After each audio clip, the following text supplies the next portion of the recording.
Hello दोस्तों, आपका हमारे यूट्यूब चैनल पर स्वागत है। दोस्तों, आज हम लोग बात करने जा रहे हैं कि हम लोग एमएस वर्ड में जो इंसर्ट मेन्यू होता है वहाँ पे कौन कौन से ऑप्शंस हैं। ठीक है, तो उसके बारे में बात करेंगे। इसमें आपको काफ़ी सारे ऑप्शंस देखने को मिलते हैं। इंसर्ट के थ्रू आप पिक्चर्स वगैरह इंसर्ट कराना, क्लिप आर्ट्स के थ्रू पिक्चर्स इंसर्ट कराना, तो उसके लिए हम लोग पहले माइक्रोसॉफ्ट वर्ड पे चलते हैं। ठीक है, हमने माइक्रोसॉफ्ट वर्ड जो है उसे ओपन किया। अब उसमें हम लोग क्या क्या काम कर सकते हैं वो सारी चीज़ें हम लोग देखेंगे। तो उसके लिए चलते हमने एम एस वर्ड ओपन कर लिया। ठीक है, एम एस वर्ड ओपन करने के बाद क्या करिएगा, जो पेज है उसको सेट कर लीजिएगा पेज लेआउट के थ्रू। ठीक है, यहाँ पे आप जैसे आप मार्जिन्स पे जाएंगे तो नैरो कर दीजिएगा, तो हमें देखिए पेज में काफ़ी स्पेस मिल जाता है काम करने के लिए। ठीक है, हमें हमारे जो पेज है उसमें काफ़ी स्पेस मिलता है काम करने के लिए। इंसर्ट में पिक्चर ऑप्शन जो था आपका, कल मैंने आप इससे पहले की वीडियो जो है उसमें पिक्चर ऑप्शन तक आपको पढ़ाया है। ठीक है, बता चुके पिक्चर्स आप किस तरह से आप उसमें इफ़ेक्ट्स वगैरह लगा सकते हैं, किस तरह से आप उन्हें रोटेट कर सकते हैं, किस तरह से जो आपने टेक्स्ट दिया हो उसके आसपास रख सकते हैं उसको। ठीक है, नेक्स्ट ऑप्शन आता है क्लिप आर्ट। ठीक है, तो क्लिप आर्ट भी आपका पिक्चर्स की तरह ही यूज़ करते हैं। क्लिप आर्ट में कुछ पिक्चर्स होती हैं जो सेव रहती हैं। ठीक है, आप अगर अपनी पिक्चर बना करके उसमें सेव करना चाहें तो वो भी कर सकते हैं। जैसे कि इसमें से हमने कोई एक पिक्चर ली क्लिप आर्ट। ठीक है, क्लिप आर्ट की जो गैलरी है वहाँ से हमने कोई एक पिक्चर ले ली। ठीक है, अब इस पिक्चर को वही सेम ऑप्शंस आ जाएंगे जो हम पिक्चर इफेक्ट्स पे पढ़ चुके हैं। वही आप पिक्चर्स में जैसे शेप्स वगैरह देना है, वही इफेक्ट्स लगाना चाहते हो तो वो सारे ऑप्शंस आप फॉर्मेट की तरह लगा सकते हो। ठीक, इसके बाद इंसर्ट मेन्यू में आप शेप्स ऑप्शन आता है। ठीक है, इंसर्ट मेन्यू में क्या पढ़ेंगे, शेप। तो आपको जैसे कोई शेप बनाना है। ठीक है, आप जैसे रेक्टेंगल लेना चाहते हो या आप सर्कल के अंदर, या आप जैसे स्टार लिया तो स्टार के अंदर हमने स्टार जैसे बनाया। अब इस स्टार के अंदर हमें कुछ राइट करना है। ठीक है, जो शेप लिया हुआ है उसके अंदर हमें कुछ राइट करना है। तो राइट करने के लिए क्या लेते हैं, इधर ही ऑप्शन आपका आता है जहाँ पे आपने स्टार बनाया उसको सेलेक्ट कर रखिएगा। फिर फॉर्मेट पे जाके इंसर्ट शेप्स में आपको मिलेगा एडिट टेक्स्ट का ऑप्शन। ठीक है, कौन सा मिलेगा, एडिट टेक्स्ट। जब आप उस पर क्लिक करेंगे तो आप देखेंगे कि आप स्टार में आप जो भी लिखना चाहें इस तरह से वो ऐड हो जाएगा आपका। ठीक है, जो स्टार है उसके चारों तरफ इस तरह से ऐड हो जाता है। ठीक है, या बॉक्स आप ड्रॉ करना चाहते हो उसके थ्रू भी हो जाएगा। इसके बाद आप जैसे ये लिया, इसके जो स्टार है उसके अंदर आप अगर कलर वगैरह फिल करना चाहते हो वो भी आप फिल कर सकते हो। नो फिल रखना है तो नो फिल। अगर आउटलाइन वगैरह है, जो शेप्स दिया हुआ है उसकी आउटलाइन मान लीजिए मोटी करनी है, पतली करनी है, या उसे डैशेस में देना है। ठीक है, तो जो हमने लिखा हुआ उसको शो कराएंगे होम। ठीक है, साइज़ इसका बड़ा कर दिया तो ये देखिए इस तरह से जो वो आपका शो करेगा। ठीक है, जो भी टेक्स्ट है। ठीक है, अब इसमें जो आपने जो शेप लिया हुआ उसको आप चेंज करना चाहते हो, वही ऑप्शन से आप जो शेप है उसको अगर आप किसी शेप में चेंज करना चाहते हो वो कर सकते हो। ठीक है, अगर जो आपने शेप बनाया हुआ है उस पर आप इफ़ेक्ट्स देना है, शैडो इफेक्ट देना है या, ठीक है, तो ये देखिए इस तरह से शैडो आ जाएगी। अगर आप यहाँ से डायरेक्शन देना चाहते हो पर हल्का सा ऊपर नीचे शैडो की तो वो आप दे सकते हो।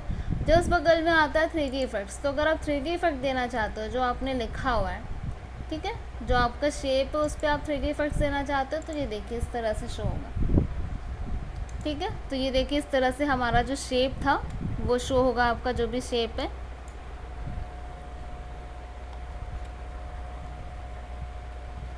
तो देखिए इस तरह से हमारा जो शेप है उसमें 3D इफेक्ट भी आप दे सकते हो।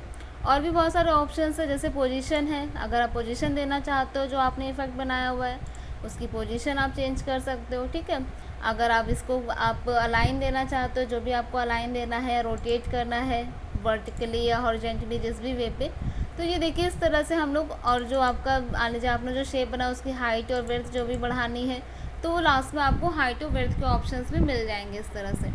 ठीक है, तो इंसर्ट मेन्यू पे आज हमने पढ़ा कि हमने आप जो क्लिप आर्ट है या आपने जो शेप लिया हुआ उस पर किस तरह से आप इफ़ेक्ट्स वगैरह दे सकते हो। ठीक है, इसके बाद हम लोग चलते हैं स्मार्ट आर्ट। ठीक है, इसके बाद हम जाएंगे स्मार्ट आर्ट पे। तो इस पर क्या बनाना है आपको, जैसे आप स्मार्ट आर्ट पे गए, नया पेज दिया हमने, कंट्रोल N होती है न्यू पेज की शॉर्टकट की। इंसर्ट पे जाके स्मार्ट आर्ट। ठीक है, इसमें आपको काफ़ी सारे ऑप्शंस मिलेंगे, इसमें काफ़ी लिस्ट पड़ी हुई है, तो इसमें आप काफ़ी अच्छे अच्छे ऑप्शंस मिलेंगे स्मार्ट आर्ट के थ्रू। जैसे आप कुछ किसी को शो कराना चाहते हो, ठीक है, लिस्ट में से या इसमें ऑल आपको शो करेंगे। अगर आप साइकिल्स वगैरह है, जैसे ये आपने लिया तो इसमें जैसे इसको लिया, ठीक है, तो ये आपका टेक्स्ट इस तरह शो कर रहा है, ठीक है। ये बॉक्स बन गया। अब जैसे कोई टेक्स्ट है, ठीक है, मान लीजिए आपके यहाँ से हमने कुछ भी यहाँ पे ले लिया, कोई भी आप ले सकते हो, जैसे ये लिया, ठीक है, या आप इसको ले सकते हो। तो इसमें 2 पार्ट्स में डिवाइड हो गया। जैसे कि हमने लिख दिया प्राण, आप यहाँ पे दे सकते हो, जैसे कुछ आपने दिया मेमोरी, ठीक है, मेमोरी लिखा। अब मेमोरी कौन सी होती है, एक लैन हो गई मान लीजिए, और दूसरी आपकी वैन हो गई, ठीक है। तो इस तरह से देखिए हमने उसको दिया, ठीक है। इस तरह से किसी को अगर आपको समझाना हो या आपको प्रोजेक्ट्स बनाना है तो उसमें भी हेल्प मिलेगी। अब ये जो शेप्स लिए हुए हमने, अगर आप इसमें फॉर्मेटिंग करना चाहते हो, जैसे आप कुछ कलर फिल करना चाहते हो, ठीक है, ये देखिए इस तरह से हम लोग जो शेप्स हैं उस पर हम अलग अलग टाइप्स के कलर फिल कर सकते हैं, ठीक है। तो इसको आप और भी ज़्यादा जो आपका डॉक्यूमेंट होगा उसको आप, ये एरोज़ आ रही हैं, आप इस पर भी कलर चेंज कर सकते हो। या आउटलाइन आपको देनी है तो आप जैसे में आउटलाइन देना है आपको, जैसे भी देना है, ठीक है। अगर आउटलाइन का भी कलर चेंज करना है तो आप वो भी कर सकते हो, ठीक है। इनको अगर आप शिफ्ट के साथ एक साथ सेलेक्ट करते हो तो भी आप आउटलाइंस का कलर यहाँ से चेंज करके आराम से दे सकते हो। तो ये देखिए आपका जो होगा, ठीक है, आपका जो शेप है, तो इसके थ्रू हम किसी को अगर कोई प्रोजेक्ट्स बना रहे हैं तो उसको समझाने के लिए भी बहुत ही आसान रहता है। तो ये देखिए इस तरह से हमने बनाया मेमोरी 2 पार्ट्स में कर दिया, एक लैन हो गई और एक मैन हो गई, ठीक है, ठीक, एक आपकी लैन और एक वैन, ठीक है। तो इस तरह से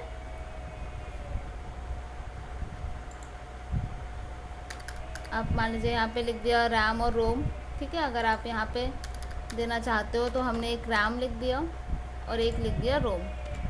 आप कुछ भी दे सकते हो, रैम रोम, मतलब आपको जो भी आपको शो कराना है, ठीक है। तो अपने अकॉर्डिंग आप उस चीज़ को वहाँ पे शो करा सकते हो कि आप किस तरह से क्या चीज़ बना सकते हो, ठीक है। तो ये सारे आपको जो आपने लिया हुआ है स्मार्ट आर्ट, तो उसके सारे ऑप्शंस मिलेंगे। अगर आप यहाँ से अगर आप चेंज करना है, शेप्स चेंज करने, तो आपको शेप्स चेंज करने का भी ऑप्शन मिल जाएगा, ठीक है, जिस भी वे पे लेना हो। नेक्स्ट ऑप्शन में चलते हैं हम लोग, चार्ट्स, ठीक है। इसके बाद आपके इंसर्ट में शो कर रहा है चार्ट ऑप्शन, ठीक है। तो चार्ट में क्या होता है, जैसे कि आपको कोई चार्ट बनाना है, ठीक है, जैसे हमने कॉलम लिया और ओके किया, ठीक है।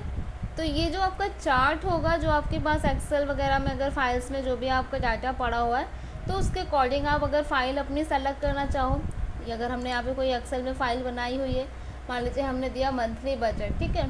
तो मंथली बजट का हमें चार्ट बनाना है, जो हमारी मंथली बजट आ रही है, ठीक है। तो मान लीजिए उसका चार्ट बनाना है, इसका हमें चार्ट बनाना है, ठीक है। अब इसका बनाना है तो उस पर क्लिक करके, तो देखिए इस तरह से आपके पास जो चार्ट होगा वो बन के आ जाएगा, ठीक है। तो यहाँ पे ये देखिए इस तरह से जो चार्ट होगा आपका, ये इस तरह से शो होने लगेगा अगर आप चार्ट बनाना चाहते हो तो, ठीक है। इसके बाद नेक्स्ट ऑप्शन में चलते हैं इंसर्ट पे, हाइपरलिंक, ठीक है। तो हाइपरलिंक ऑप्शन क्या होता है, हाइपरलिंक में क्या होता है, एक फ़ाइल को दूसरी फाइल से लिंक कराना।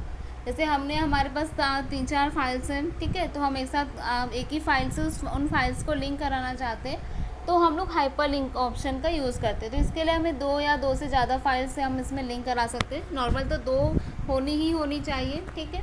तो यहाँ पे मान लीजिए हमने एक फ़ाइल ओपन कर ली, इसमें से एक हमने ओपन करी, मान लीजिए यहाँ से हमने एक कैश मेमो ओपन किया, ठीक है, ये एक फ़ाइल हो गई। नेक्स्ट जो दूसरी फ़ाइल है वो हमने राशि, या आपको जैसे कि आपने जो भी फ़ाइल सेव करके रखी हो, ठीक है, तो एक ये फ़ाइल हो गई हमारे पास और एक वो हो गई, ठीक है।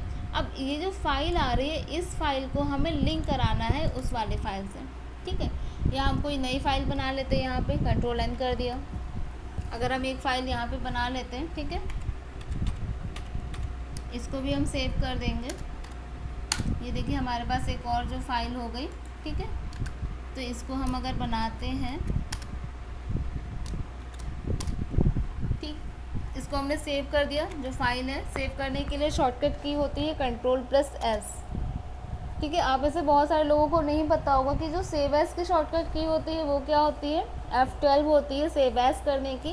क्योंकि आप जब भी देखते हो तो उसमें 2 ऑप्शंस दिए रहते हैं, ठीक है, एक आपका सेव का होता है और एक सेव एज का।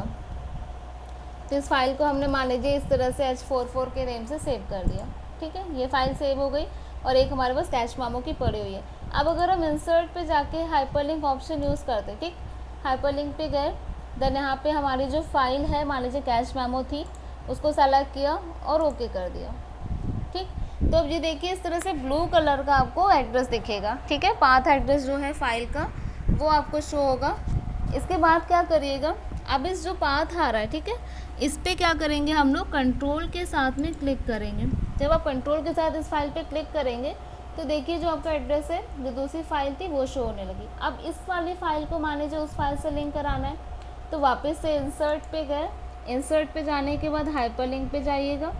हाइपरलिंक पे जाने के बाद अब जो फाइल थी वो मान लीजिए हमने H44 करके सेव करी थी, या आप यहाँ से सर्च कर लीजिए कि कौन सी है, जैसे ये है हमारी फाइल, इसको लेके फिर ओके, ठीक है। अब ये आपको देखिए ब्लू कलर का पाथ एड्रेस आ गया। अब इस फाइल पे आपको कंट्रोल के साथ क्लिक करना है माउस से। तो देखिए हमने जैसे ही कंट्रोल के साथ माउस से क्लिक किया तो हम लोग ऑटोमेटिकली इस फाइल पे पहुंच गए, ठीक है। तो आप जब भी अगर आपको कोई फाइल्स लिंक करानी है तो आप इस पर कंट्रोल के साथ क्लिक करेंगे तो इस पर पहुँच जाएंगे, और जो अगर इस वाली फाइल को उस पर जाना है इस वाली फाइल से, तो फिर से आप कंट्रोल के साथ माउस से क्लिक करेंगे तो आप वापस से उस वाली फाइल पे पहुंच जाएंगे, ठीक है। तो इस तरह से एक फ़ाइल को दूसरी फाइल से लिंक कराने के लिए हम लोग MS वर्ड में हाइपरलिंक का यूज़ करते हैं, ठीक है। आई होप आपको वीडियो अच्छा लगे। Thank you.